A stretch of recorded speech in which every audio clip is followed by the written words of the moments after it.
Kate is in Florida. I am in Oregon. Together, we're from Florida. And Eric Ryan joins us from Ryan Nonprofits. He is in the Bay Area. And Kate, you and I talk a lot about time management. There's never enough time. Well, there's always enough time, but there's always a shortage of the ability to prioritize. And we talk a lot about the time mindset. And we thought, oh my gosh, wouldn't it be nice to talk to a veteran solopreneur, somebody who's been working independently for a really long time, who's got this annual management, this daily, weekly, monthly time management thing dialed in. Eric Ryan joins us. He's been early for every meeting I've ever had with him, and it's fantastic. He's highly qualified, and he's just always on top of it. Eric, welcome to Trajectory. Glad to have you on. Yeah, being early for appointments does annoy some of my colleagues. That's so funny. I'm so glad I annoyed you. That's great. It's your brand. You've got to stay on point with time management. If you're managing your time, people who manage their time, they're early. Well, what's so funny, I'm 53. So 30 years ago when I was in my early 20s, I was constantly late. College kid, recent college graduate, whatever. And I've yet to shake that reputation among my family, even though I'm the one that's always early now, and I'm everyone there, and stressing out my own immediate family about getting to places on time. Everyone still thinks I'm the guy that's always late, but so we can change. That was 30 years ago. Thank God. Thank God. I actually have this. I had the same reputation. I was always fashionably late, and now, because of all my air travel, I'm always early for things, because it only takes missing a couple of flights to realize that they don't wait for you. Like in a meeting, when you're the star of the show, they wait for you, but they don't even wait for the pilots. They get a new pilot in there and they just go. Imagine that. No, let's wait for Kyle. Come on, everybody, all 300 of you. It's embarrassing. We're waiting for Kyle again. I had that reputation in my family. Now I've passed it on to my older brother, which is great. So, but Eric, you've shown me visuals of your annual planning. You've got colored dots on your wall that you've referenced to me many times, and we just love to learn from you today about your approach to annual planning. So first of all, I'll give a little background, Eric, and then I'd love for you to give a little background too, because you work with nonprofits on strategic planning. That's right. And actually the execution of your strategic plan, which is different, because the strategic plan, Kate, is a book that sits on the shelf and it has all the wishes and dreams that an organization hopes to get accomplished in a year. But executing a strategic plan is that annual calendar. It's that cycle. It's right. It's planning. It's conversation. It's measurement, and it's on a schedule. And so the cycle of your execution. And I have a feeling that you've incorporated this, Eric, into your work with hundreds and thousands of nonprofits in your career. No, I didn't say hundreds of thousands. I said hundreds and thousands. I want to leave you. Yeah, those hundreds of thousands of clients. Millions. I like that. So, well, thank you. What's kind of embarrassing and both interesting to me at the same time is the obvious connection you just made between how I run my business and the calendaring and the timing and the execution element of that, and how I do that with my clients was not as readily apparent to me until 30 seconds ago. But what you said is entirely true, that the concept of execution and getting things done in my own business, those principles are absolutely things that we do in the strategic planning world for small organizations, small nonprofits, where that's extraordinarily important. It's not just a plan, it's a system that includes a plan. So absolutely. Awesome. So give us a sense for your workload as an independent professional, managing clients and Sure. Sure. In terms of client, so as Kyle said, I run a business. It's called Ryan Nonprofits, and I've been in business 22 years. And the entire focus of our business is providing simple, practical, strategic planning services and deliverables to small nonprofit organizations, small, 1 million and under. We found that a lot of larger nonprofit organizations, there's lots of opportunities for access to services, but the smaller organizations often struggle to get really good services that are custom fit for them, because a small organization is significantly different than a larger one, obviously.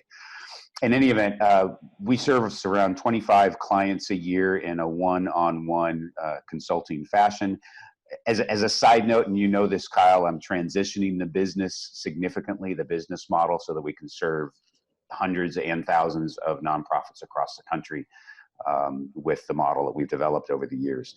But up till this point, it has been largely the classic consulting model where we service individual clients one at a time. Awesome. And Kate is really unfamiliar. Like, you guys just met this morning, so Kate, I'll let you pop in. I'll drive questions all morning long, because I want to crack open his brain and spill it out on the table and see everything that's there. Yeah, no, I'm so fascinated. I love learning from anyone who's been in business for over 20 years and has figured out how to make it work. And one thing that I really appreciated is how succinct you are. And we've talked about kind of niche, but how succinct you are with who you work with is something we talk with a lot of people about. Right. So I think that is so helpful as you've built your business.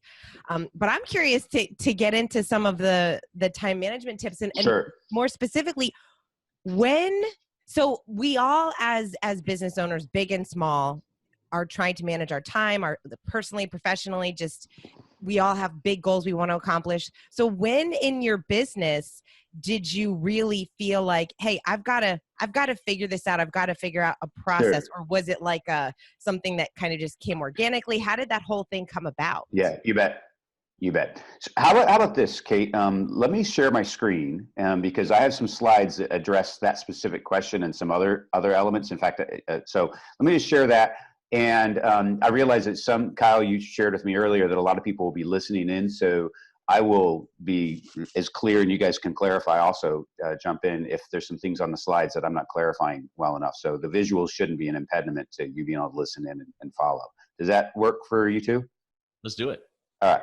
Okay, so let me share this here, and I'm going to go to my PowerPoint here.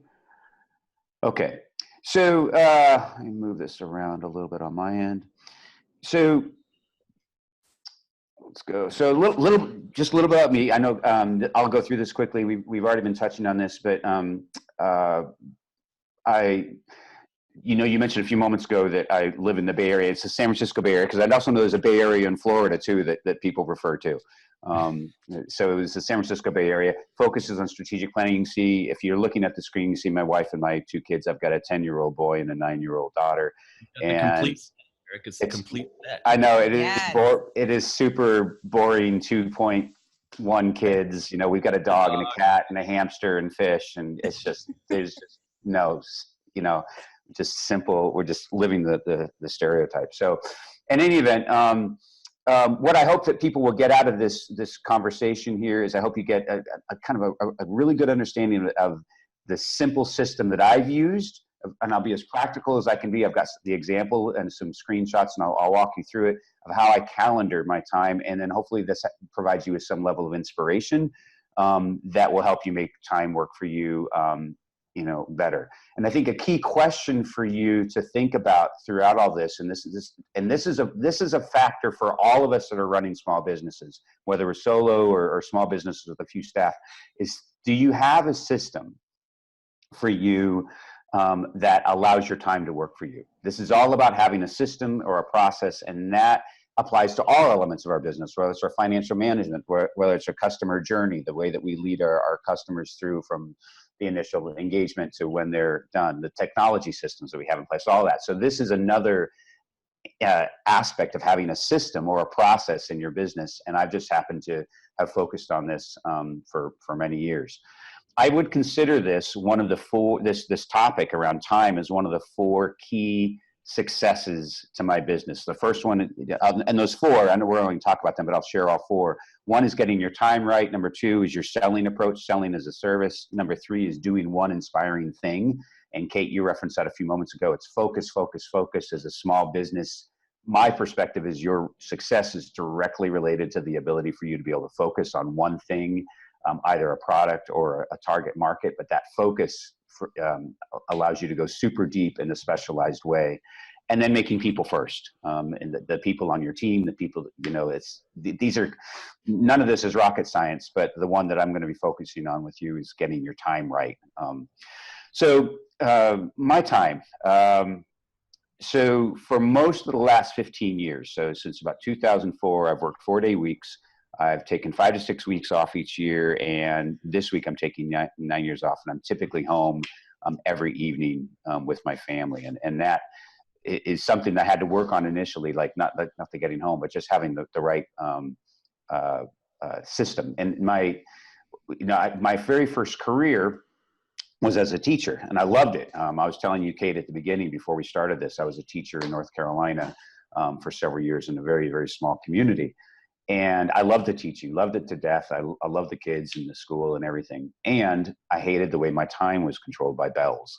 And that, that was sort of an insight for me around why, when I left the classroom in '97 and started my business, that I wanted to have more ability to control my time and have my whole life. And how could I, and as a teacher, I felt like I was serving, and I loved that, but how could I run a business where I could serve to, people in ways that I felt like were important and still have flexibility for my time for my whole life. So that was a motivator for me to start my own business.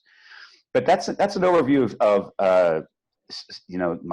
my time there. Before I get into the actual system, I'll pause you two, and you have any questions or comments on any of that thus far? And I'm going through kind of quickly because I want to get to the actual system I use, but I think a lot of this may come about just through conversation too, and any questions you have. But anything so far? No, it's interesting hearing you talk through all this stuff, because I think a lot of people can really resonate with what you're talking about, right? Like, just so many people are in situations where they don't feel like their time is theirs. Exactly. They probably don't feel like their time is theirs, but they probably have a lot more that they could potentially do, even if that means not stepping away from a particular role that they're in now. So right. I'm curious to see that side of things, and really being able to show. I know how eye-opening it can be when you show somebody a system like this, so that they can take it into their own lives, not completely change things up and leave their job or have to find something else, but really restructure their day and their life in a way that works for them, which it sounds like you've done beautifully by starting a business. Right. And I think some of these tips that you're going to share will help kind of shed the light, even for those that can just make small little tweaks. Yeah, it's true. And I wish you were, there was some magic bullet with this, but so much of it, whether you're in a position to run your own business or you're working on your own or whatever it is for your life, there's a discipline to it. And it's about making some decisions and sticking to it. And that's true with most anything, but that's what I found, like, making those decisions, having the motivation to do that, and then getting the support and process and the vision to keep you carrying through on that decision for your time. Just one question. How did this affect I think a lot of solopreneurs deal with a lot of anxiety. I have to get so much done. In their minds, they feel like they need to do more than they might actually have to do. So how did this relieve any stress or like anxiety that I think a lot of solopreneurs go through, because they don't feel like they can stop working? Right. Couple of things. When I get into so one of my things that I shared with you is the 4-day weeks. For complete transparency, I'm not doing a 4-week week presently. I've done that for much of the last 15 years, but I'm not doing that presently. And that relates to what I was saying earlier. I'm sort of in a planting time. If you think about, farming and agriculture, like I'm planting seeds for the scaling of my business.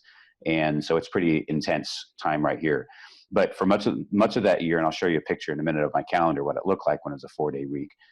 For much of the time, it has been 4 days. And the crazy thing that I found, and I didn't see this coming, but the crazy thing that I found is I got more done in 4 days than I got done in 5. Yep. I believe it. And what it forced me to do was when you put that time frame on it, you start batting things away that would otherwise restrict you or distract you. It would distract you is the point. So that was a key factor. Now there may be some hypocrisy in the fact that I'm working 5 days now, in light of what I just said about getting 4 pieces done 4 days a week. But I brought on a new business partner, and like I said, I'm documenting systems and putting pieces in place to scale. And the 5-day approach seems to be the right thing right now. But I'm working to get back to that 4-day approach for sure. But that was the crazy thing, is when I did this, the 4-day week, I got more stuff done.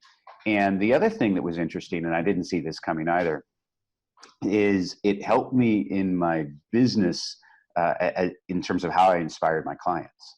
And it also helped me to just stay more, I was able to deliver better client service because I was more focused and more refreshed.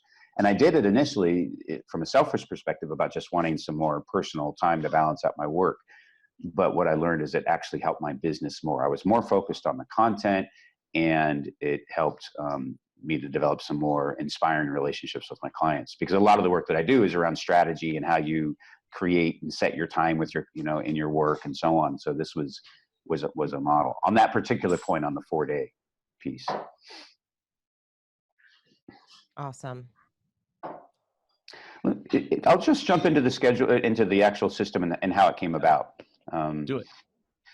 So my time system is something I learned from a friend and colleague named Chris Barrow, and he's a business coach for dentists in the United Kingdom. And he came over the pond in 2003, 2004, and started to lead some programs for consultants and business coaches in the United States for about a year and a half or so. And I joined one of his programs that he was delivering. And in the morning of one of his 2-day workshops, he stood before all of us and he says, the single most important thing that I have done in my business, and he's a 7-figure business coach, very, very successful from that perspective. And he said, the number one thing that I've done for my success is getting my time right. And so I'm sitting in the audience, listening to him, and here's a guy that's, finding some success, really helping out a lot of people.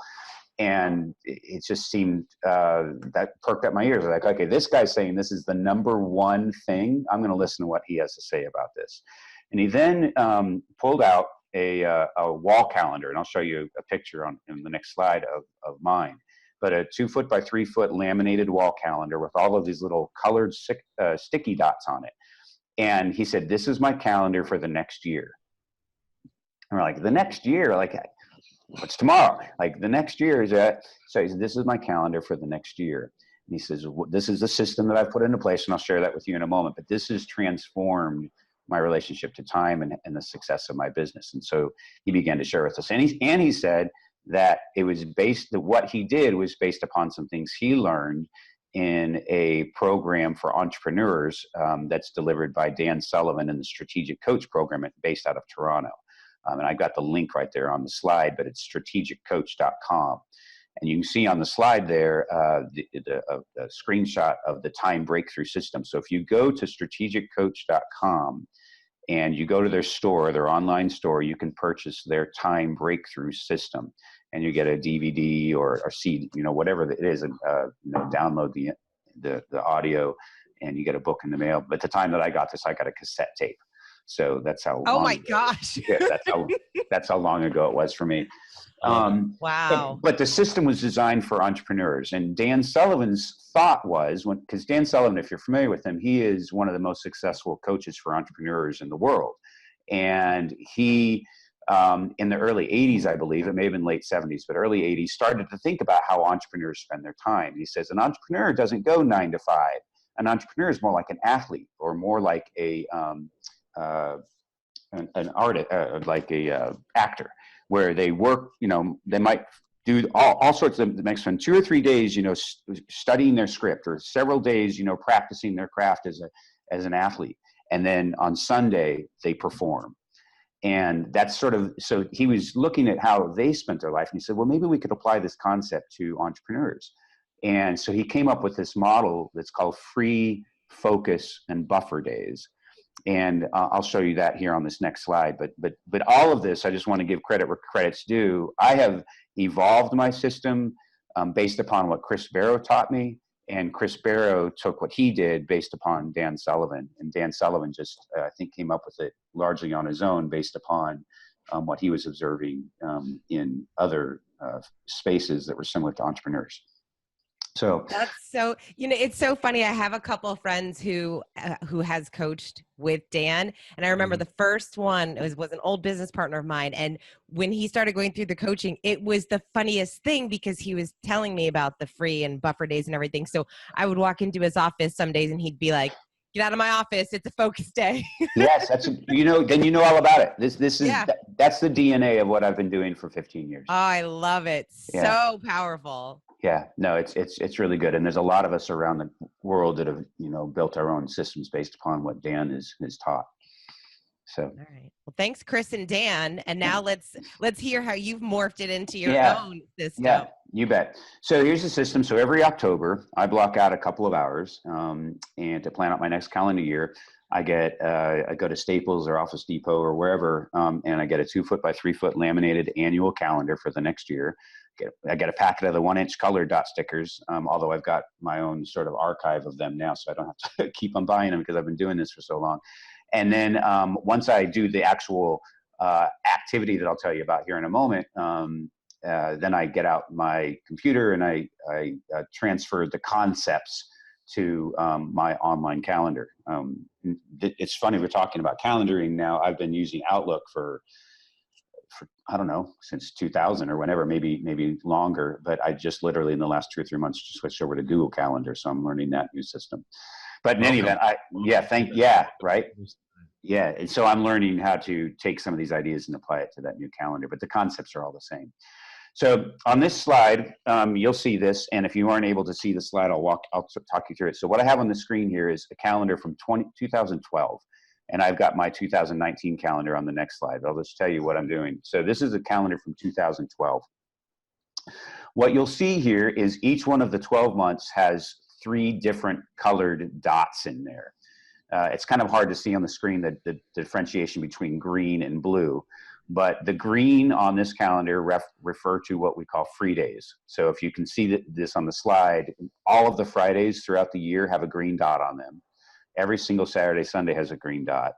And then most days, Monday through Thursday, have blue dots. And those blue dots are what are called focus days. So the free days are days you take off from work, or it's a non-work day, 24 hours. You do as you see fit. The blue days are what are called focus days. And those are days where you spend your time delivering, working on your client work. Those are the revenue generating client focused activities that you do. And then in my calendar, I have red days, which are those would be called the buffer days. I call them management days sometimes, where I sit down and I actually work through how I manage my business and so on. So this was my system for 2012. There have been a variety of permutations to this basic layout from year to year, but the basic intention is the same. The basic structure is the same. Free days, focus days, and some form of buffer or management days. I've sometimes put, 1 day a week has been a buffer day. As you'll see on my next calendar, I'm doing something completely wackadoodle this year compared to this. But the intention is free, focus, and buffer. Now, if the beauty of doing this, and it may seem rather analog to do this on a 2 foot by 3 foot calendar versus digitally. The tactile quality, the sitting down, the thinking out the next year, of laying out how you want to spend your time and live your life over the course of the next year in terms of your time is extraordinarily powerful. And as you see here, this was 2012. I think I had 6 weeks off. I had the 2 weeks off with the holidays. I had a week off in February, a week off in June. I think there were 6 weeks in total somewhere in here. There's another week in early August. And then all the 4-day work weeks. So I had plenty of time. It felt very good. But the trick so if you buy into this process, doing the tactile process here, and then the first step is to get your green days dialed in. Start with that and lay out what those green dots are going to be, what those free days are going to be all about. Start there, get all those dialed in, then go to your focus and your buffer days, and those fill in the gaps. And that's what I've found to be the best process, where you're clarifying all of that. Let's see here. On this slide here, you'll see my 2019 calendar, and what you see is how I've evolved. What I've started to do is not just have free and focus days, but what I've learned over time is I struggled to be super disciplined to having a buffer day be just that. The focus sometimes would creep in. So this year you can see it looks significantly more complex, but I've got both blue and buffer on the same day, because at the beginning of my day and the end of my day, I do buffer activities and then everything in between. What you'll also notice is that I've progressed from I have 5 days here, but I have the full month of July off. I take July off. I've got a week in February, a week in April, a week at Thanksgiving, and 2 weeks at Christmas. So I've got 9 weeks off here.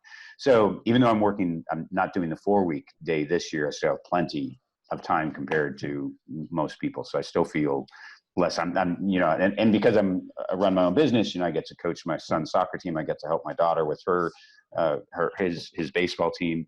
I get to help my daughter with her equestrian activities and help out with her club and stuff like that. So, So Eric, the main difference I see between 2012 and 2019 is that in 2012 you've got full day focus, but then in 2019 you've kind of split up your day, recognizing that this is better for you in the way that you work. I have a feeling that this is going to be definitely more of a system that I can use, because I can't really sprint for a whole day. I can't focus for a whole day, but I love early morning time. For me as a creative, early morning time for me is really important to get my creative juices flowing, and that's just natural focus time. And then afternoons are always just buffer for me. But I see in 2019 you also introduced a different color, your yellow.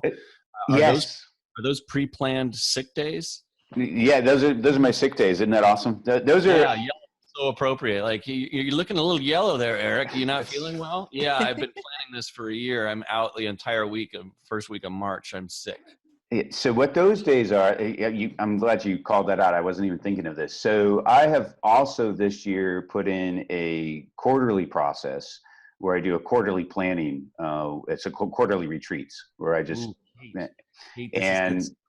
so I do. So as a strategic planning person, what I've learned with all of my clients over the years is, it's really, you can think of a long-term vision. That's nice. But and important. It's not just nice. It's pretty critical. I shouldn't downplay that. If you don't know where you're going, how are you going to get there, sort of thing.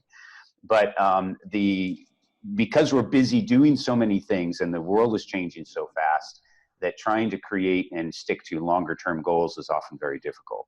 So what I've been following another concept where I'm quarterly planning, but there's also a program called the 12-week year. That's a book, the 12-week year. And I've been using that format to block out and really think about, I have not just 1 year, but I actually have 4 years in a way. I've got 12 weeks here, 12 weeks there, and so on. And so there's yellow dots, if you see here, at the end of March, the end of June, the end of September, and here in November and December are times where I take a retreat where I plan out and measure how the last 12 weeks went and plan the next 12 weeks. And then furthermore, I've got a Google sheet set up where I track my progress on a weekly basis toward the 12-week goal. So it sort of cascades up and down.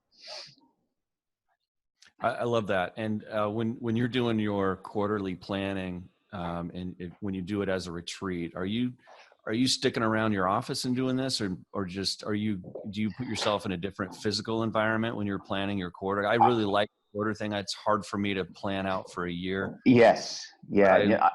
idea of quarterly, and I would love to actually switch from annual retreat to a quarterly retreat concept. Do you put yourself in a different physical environment?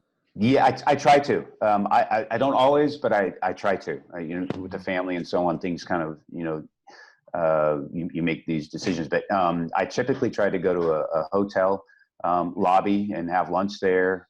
Locally, I'm in the San Francisco area. There's plenty of nice hotels to go to, and I'll do that. Ideally, I also meet with a colleague.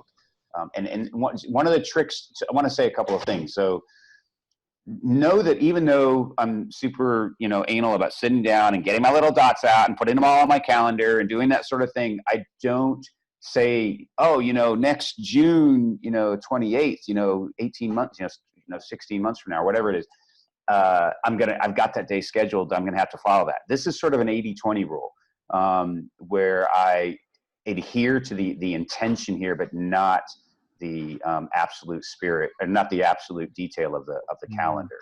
But it's the spirit, and that's what's been powerful. And the other thing I want to say is having a colleague or a teammate that you can do this with is invaluable in helping you stick to it.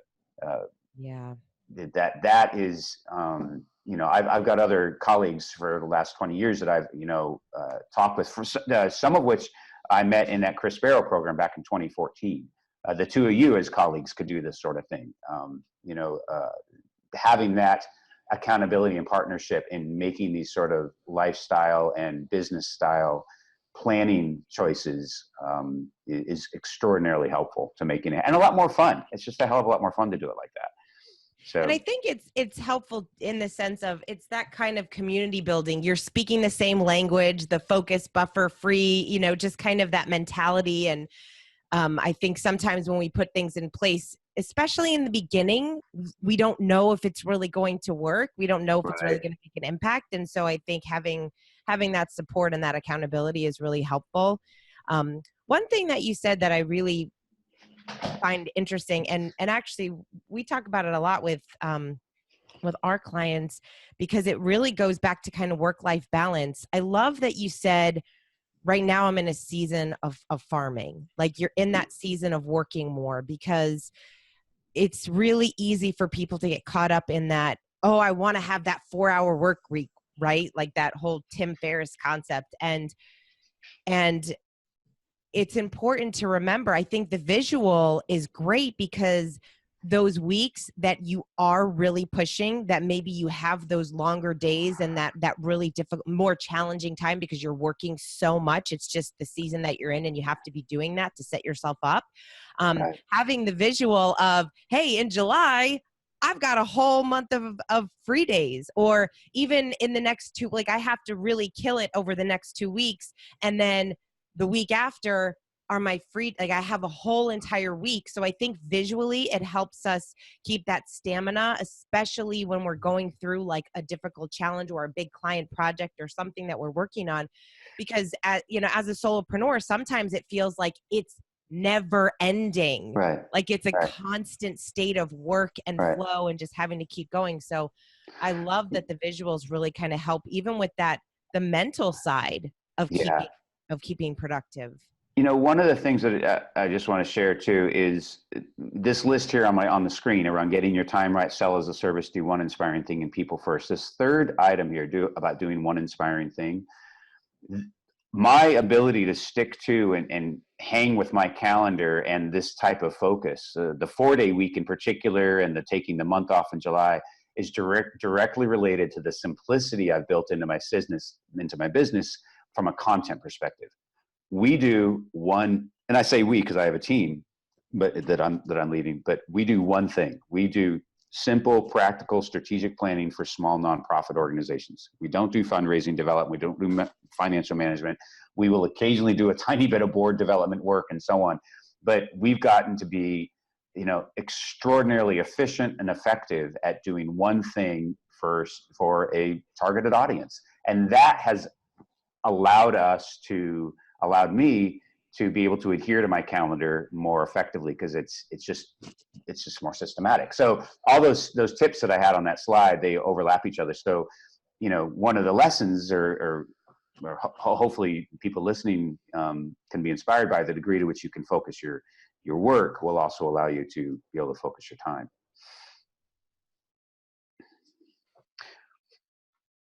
Super helpful.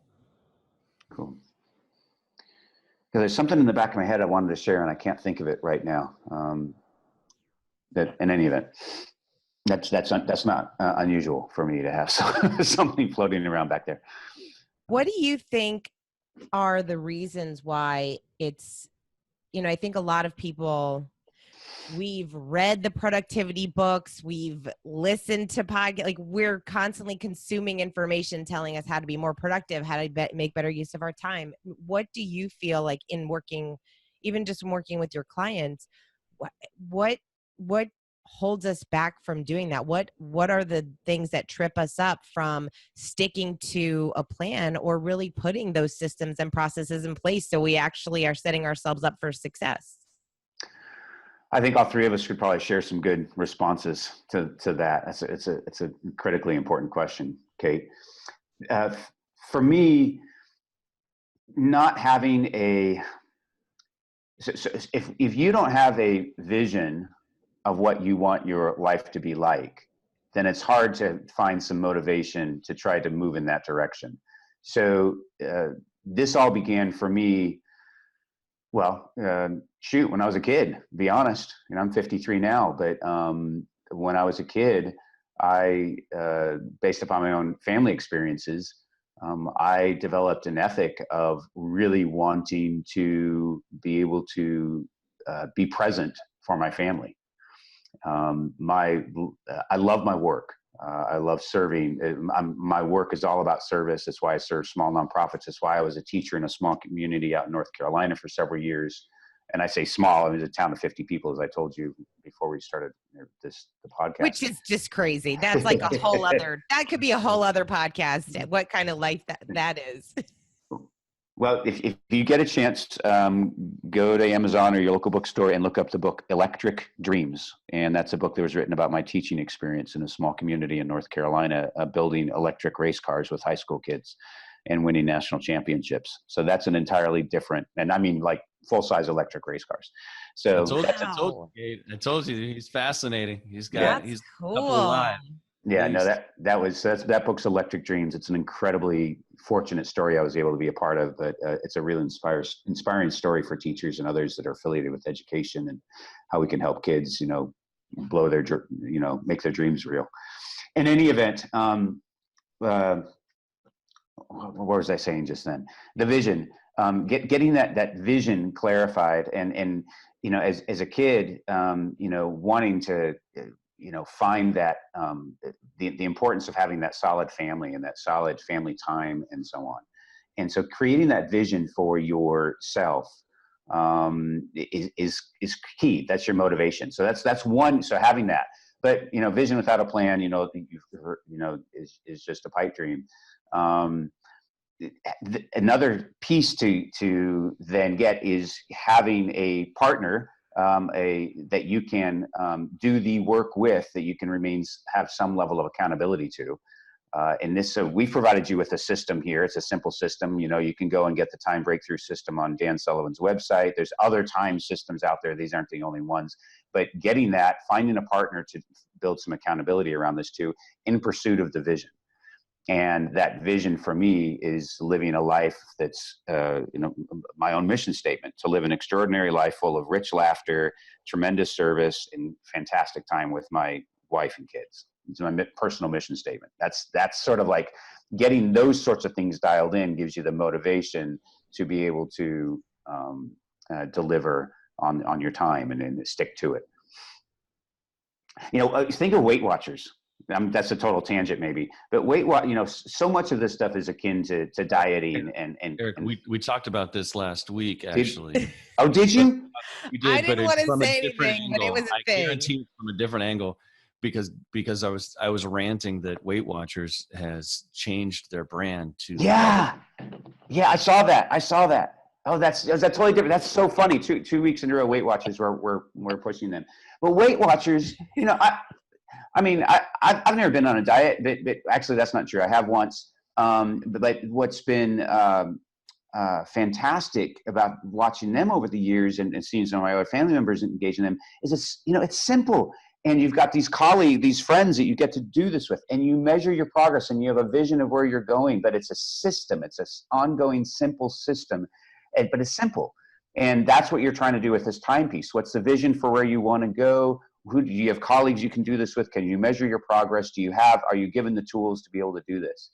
That's a long-winded answer, Kate, to your question about how to sort of like cross the chasm, cross the barrier from where it is now to where you want to be. But you have to have, it's got to be in your heart, around what really drive, what you want your life to be like. But, there's a phrase I say, build your business to support your life, not the other way around. And that's sort of a model that I've had forever is that, I got into this to be able to serve others but to also run a business that supports my life. Right.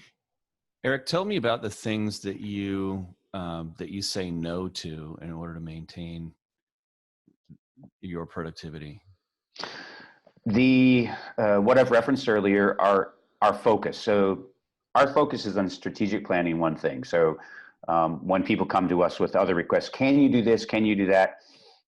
Most of the time I say, yes, we can, but no, we won't, because that's not what we do. And then we refer them to someone who can do it just as well or better than us. So what kind of resources are in your Rolodex that your clients or people who wish they were your clients, what they're asking for that you happily refer out? Absolutely. So the number one thing for my clients, the number one concern for most of the small organizations, and you probably know where this is fundraising and fund development. So my client base are, again, $1 million and under small nonprofit organizations. And you line up, 10 executive directors of small organizations in a row, and you ask them what their number one challenge is, and 7 of the 10 are going to say funding. It's a classic issue, and there's all sorts of other things. And so my argument, I was going to talk about how that relates to strategic planning, but won't go there. So that's a key thing. So when someone comes to me for help for their nonprofit, and if they ask about that, then I refer them to either one of my Rolodex of fundraising colleagues that I have around the country, or some specific resources that people can follow, some specific programs. If it's a tiny little project that involves one of my existing clients and they need just some simple, fundraising guidance, I can do that. But that's sort of like once they're one of my clients, I will serve them. Board development work is another one of the concerns of some of my clients. I do that sort of work. But if they really need a super engaged board development program, then I'll bring in one of my colleagues to do that. Financial management is not one of our strengths. And so I have colleagues that, when I say colleagues, other consultants and firms that I'll refer them to. So there's a whole host of capacity building activities, organizational building activities that is within the purview and related to strategic planning. But what we specifically do is help our clients create and execute a organizational strategic plan. And that's what we've become, super efficient and excellent at. Awesome. This has been super helpful, Eric. Give us a preview of what you're working on next. You mentioned earlier that you're planting some seeds. You're doing a 5-day work week instead of a 4. You're doing a lot more planting. Yeah. And you gave me a little preview privately about some Sure. software developing that. It makes me super excited because scalability is yeah. Well, let me software. So let me. I'm going to try to bridge this. I'm in this independent professional running my own business, being an entrepreneur gig for 22 years now. I haven't had a job in 22 years, and I'm pretty stinking fired up about it still. I've got a lot of energy. Part of that because I have to, because I have young children, 10 and 9-year-old and so on. But I've got a lot of energy. I'm psyched about what I'm doing. So much of that energy and spirit that I have with my work is related to this timepiece. because I'm not burned out.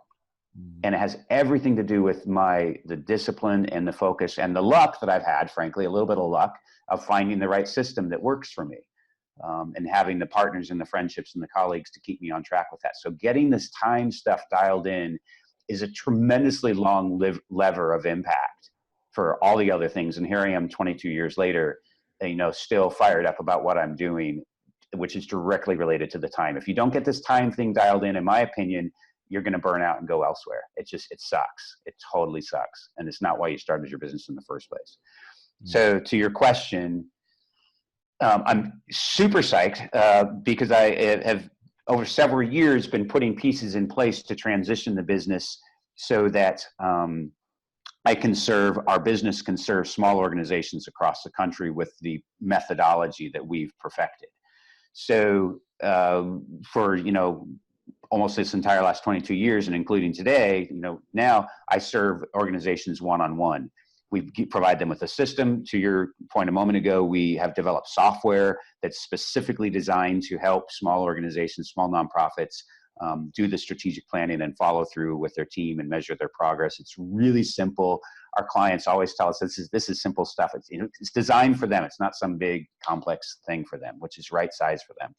And so we're taking our processes and our software and capturing it in such a way that we can deliver the basic strategic planning concepts to organizations from Portland, Maine to San Diego, California in a much more affordable way.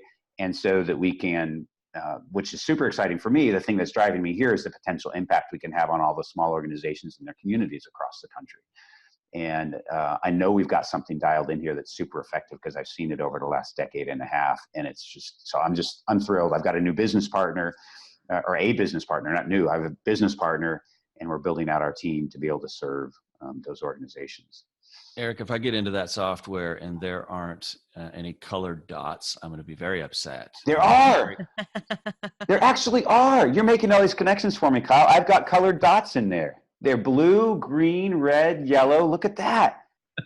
And gray. There's even some, it's the same stuff. I've never made that connection until just now. Serious. Seriously. No, I'm totally serious. You measure your progress in our plan using those dots. It's the same thing. I love it. That's great. I love it. Kate, any other questions for Eric? I mean, I feel like we could talk all day, and he has a wealth of knowledge on the topic, and I'm psyched to see what you're coming up with. And I'm just so thankful that you were able to share these tips. This is good. This is good stuff and really tangible things that we can start doing immediately. In fact, it's cool because I kind of I remember when I started doing kind of those days in my world, and for some reason I just kind of got out of it, but they were really helpful. So I don't know why I stopped. So Eric, this has inspired me to get back into it. You got us going, and Kate's working on a retreat in August here in Oregon. Kate, the challenge to us is let's get the system going. Yes. And let's compare systems in August, and we can be productivity accountability partners. I love it. Yeah, it thrills me to know you'll be doing that. That makes this whole thing worthwhile. I'm going to be late to that meeting. I probably will. It's not true. Well, thank you, the two of you, for allowing me to share this. I really get a kick out of being able to share this, and I hope some people listening have benefited too. And absolutely. And what I love about this, Eric, is that you're not pitching anything. You execute. You execute a system that you learned. You turn it into something that works for you, and your ability to keep it simple while tailoring it to your needs is a skill that maybe you've passed over as one of your great skills, because a lot of us will take a system that we would learn from Dan Sullivan or some other. Dan Sullivan's a great coach. He coaches my coaches, as Kate was also mentioning earlier. But we often take a system like that and we overcomplicate it. My version of that is that I would take a system like this and I would make it completely digital, which means it's no longer visual. Not in front of my face every day. And my main frustration is when I organize things, when I take things from tactical to from tactile to digital, I clean up my visual space, creates a great Zen feeling, but all of a sudden your productivity goes away because what is important and urgent get confused. Yeah. So visually, I think it's important to have something to point at and say, that's today. So if you're bringing me anything urgent, it's got to be more important than what I've already got planned for today and for this week. So having that visual system, super helpful. As you see on the screen here, if you're able to see, I'm showing my calendar from February 2018, but you'll see how I do take those colors and apply them to the calendar. And so it becomes I do that activity as part of that October piece, but it's what I do. So it's worked for me, and I keep changing. So awesome. Love it. Well, we got to introduce some more colors into your scheme. I'm just saying, Eric, there's no orange in there. Orange is the official color of Trajectory Podcasts. Cool. If I showed you my Google Calendar, you'd be thrilled to see some orange. Oh, good. Mine is all orange and blue. So, Eric, has been a great honor to have you on, and to turn you from a friend into a podcast guest. And Kate, I think this is our very first guest. This is totally on theme with everything that we've talked about on Trajectory for the last year and a half. So hopefully, I know that all of our podcast guests are getting something out of this, and additionally, the squirrel who just showed up here in my studio is being super productive right now already. So he's been here the entire time. Oh, good. You should hire him. He works for nuts. Put him to work. Yeah, he works for peanuts. So. We'll see y'all next time on Trajectory Podcast. And until next time, Kate Volman, Eric Ryan, get trajected.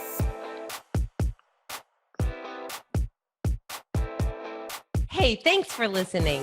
If we could, we'd reach over and give you a big hug. But since we can't, before you go, can we ask you a favor? In order for us to create shows you can't wait to listen to, we need your feedback. So please head over to iTunes and leave us a review. It'll only take a minute, but it will mean the world to us, especially if you decide to give us 5 stars. And if you really loved it, take a screenshot, share it on your favorite social media sites, and invite your friends to join the party. Until next time, get trajected.